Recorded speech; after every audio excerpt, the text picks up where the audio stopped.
বারুদের স্তূপে মুর্শিদাবাদ দু জায়গায় উদ্ধার হয়েছে ৫৫টি বোমা। রানীতলায় একটি পুকুর থেকে ৩০টি সকেট বোমা উদ্ধার। খবর দেওয়া হয়েছে বম স্কোয়াডকে। ডোমকলের মেহেদিপাড়ায় একটি বাঁশ বাগানেও ২৫টি বোমা উদ্ধার হয়েছে। এলাকায় পুলিশ দিয়ে ঘিরে দেওয়া হয়েছে। খবর দেওয়া হয়েছে বম স্কোয়াডে।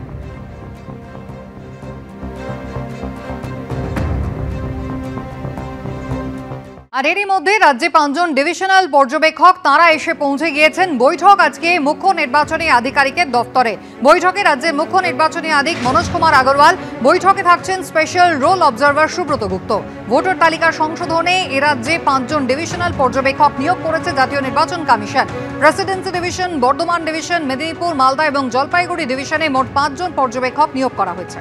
আগামীকালই কিন্তু এনুমারেশন পর্বের শেষ দিন, আর তার আগের দিন অর্থাৎ আজ থেকে ফের নতুন নির্দেশিকা জারি করল নির্বাচন কমিশন। এবার বিএলও এবং বিএলএদের জন্য নতুন নির্দেশিকা জারি করেছে জাতীয় নির্বাচন কমিশন। নথির সঙ্গে এবার মিনিটস অফ মিটিং এরও ছবি আপলোড করতে হবে। মৃত, যাদের খোঁজ পাওয়া যায়নি, যারা স্থানান্তরিত হয়ে গিয়েছেন, তাদের ক্ষেত্রে আলাদা ডিক্লারেশন আপলোডেরও নির্দেশ দিল জাতীয় নির্বাচন কমিশন। ভুয়ো ভোটার যাতে তালিকায় না থাকে তা নিশ্চিত করতেই এই পদক্ষেপ, এমনটা কমিশন সূত্রে খবর। আগামীকালই এনুমারেশন ফর্মের তথ্য কমিশনের পোর্টালে আপলোড করার শেষ দিন।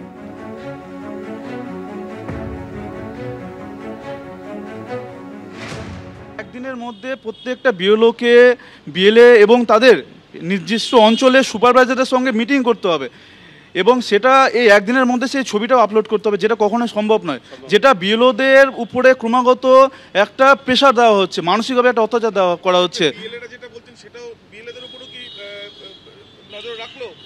হ্যাঁ, অবশ্যই বিএলএদেরকে উপরেও নজর রাখলো, যেটা একটা আমাদের বিক্ষোভ কর্মসূচির মাধ্যমে যেটা আমরা প্রথম থেকে বলে আসছি যে এটা ক্রমাগত একটা প্ল্যান মাফিকভাবে একটা চলে আসছে, যেটা আমরা বিএলওদের পাশে দাঁড়াচ্ছি। বিএলওরা এইভাবে এই মানসিক নির্যাতন, এই মানসিক চাপ কখনোই পারবে না নিতে।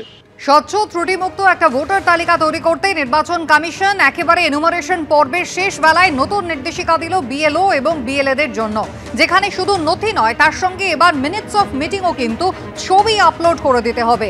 যারা মৃত, যাদের খোঁজ পাওয়া যায়নি, যারা পার্মানেন্টলি স্থানান্তরিত হয়ে গিয়েছেন, তাদের ক্ষেত্রে আলাদা ডিক্লারেশনও কিন্তু তাদেরকে আপলোড করতে হবে। আর এই গোটা কাজটাই কিন্তু আগামীকালের মধ্যে শেষ করতে হবে জাতীয় নির্বাচন কমিশনের, এমনটাই নির্দেশ। অ্যাপে যে নতুন অপশানটা দিয়েছে সেটা হচ্ছে 10 নম্বর অপশান আর কি। ঠিক যেদিন এসআইআরের কাজটা শেষ হবে তার আগের দিন, একদিন হাতে আছে। এটাকে বলা হচ্ছে যে বিএলও, বিএলএ, এমওএম এই নামে দিয়েছে। এর মূল উদ্দেশ্য হচ্ছে যে কোনো ভুয়ো ভোটারের নাম ঢুকেছে কিনা, বা কোনো মৃত ভোটারের নাম ঢুকেছে কিনা, কোনো শিফটেড ভোটারের নাম ঢুকেছে কিনা, এই ধরনের যদি কোনো অ্যানোমেলি থাকে সেটা যাতে না থাকে সেটাকে নিশ্চিত করার জন্য নির্বাচন কমিশন চেষ্টা করছে। নির্বাচন কমিশনের উচিত ছিল আগে থেকেই এই ধরনের প্রস্তুতিগুলো নিয়ে রাখা। বিএলও অ্যাপে যা যা অপশান দেওয়ার সেগুলো আগে থেকেই তৈরি করে রাখলে এই ঝুঁকিটা, এই ঝামেলাটা হতো না। তবে শেষ মুহূর্তে দিয়েছে, বিএলওদের একটু চাপ বাড়বে, এটা ঘটনা। কিন্তু তার সত্ত্বেও বিএলএদের যে চাপে রাখা হলো, তাদের যে দায়বদ্ধতা বাড়ানো হলো, এটা একটা অত্যন্ত ইতিবাচক দিক বলে আমরা মনে করি। আস্থা ভোটের আগেই বনগাঁ তৃণমূল পুরপ্রধানের ইস্তফা। আজই বনগাঁ পুরসভার আস্থা ভোট, আর তার আগেই ইমেলের মাধ্যমে পদত্যাগপত্র পাঠালেন বনগাঁর পুরপ্রধান গোপাল শেঠ। গত 6 নভেম্বর গোপাল শেঠকে পদত্যাগের নির্দেশ দিয়েছিল তৃণমূল নেতৃত্ব, কিন্তু সেই সময় পুরপ্রধান পদ থেকে তিনি পদত্যাগ করেননি। আজকে রয়েছে আস্থা ভোট, আর তার আগে বনগাঁর তৃণমূল পুরপ্রধান তিনি ইস্তফা দিয়েছেন। 40টা পুরসভায় তৃণমূল কংগ্রেস পুরপ্রধান এবং ভাইস চেয়ারম্যান পদে রদবদল করতে চায়, আপনারা জানেন। সেক্ষেত্রে যারা স্বেচ্ছায় ইস্তফা দেবেন না তাদেরকে সরিয়ে দেওয়া হবে, এমনই কিন্তু তৃণমূল শীর্ষ নেতৃত্বের নির্দেশ ছিল।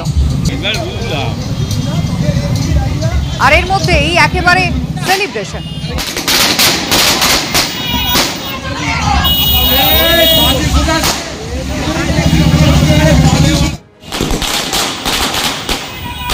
গোপাল শেঠ ইস্তফা দিলেন, আর তারপরে উচ্ছ্বাস বিরোধী গোষ্ঠীর কাউন্সিলরদের।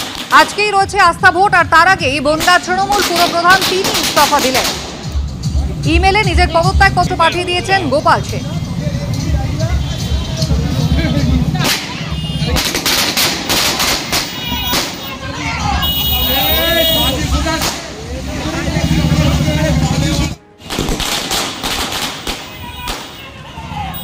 দলের নির্দেশ মেনে এবং সুব্রত বক্সি এবং ফিরাদ হাকিম দুজনেই ওনাকে ফোন করেছিলেন যে ইয়ে করা যে রিজাইন করার জন্যে, যখন উনি দেখলেন যে হ্যাঁ সত্যি সত্যি দলের নির্দেশ আছে, তখন উনি রিজাইন করেছেন।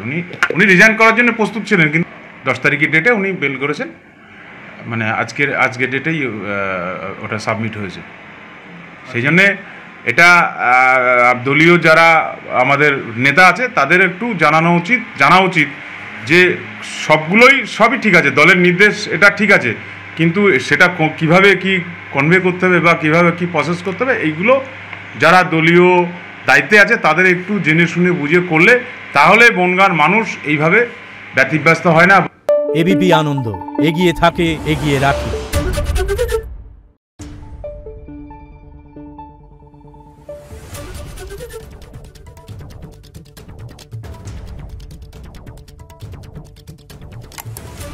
Thank you.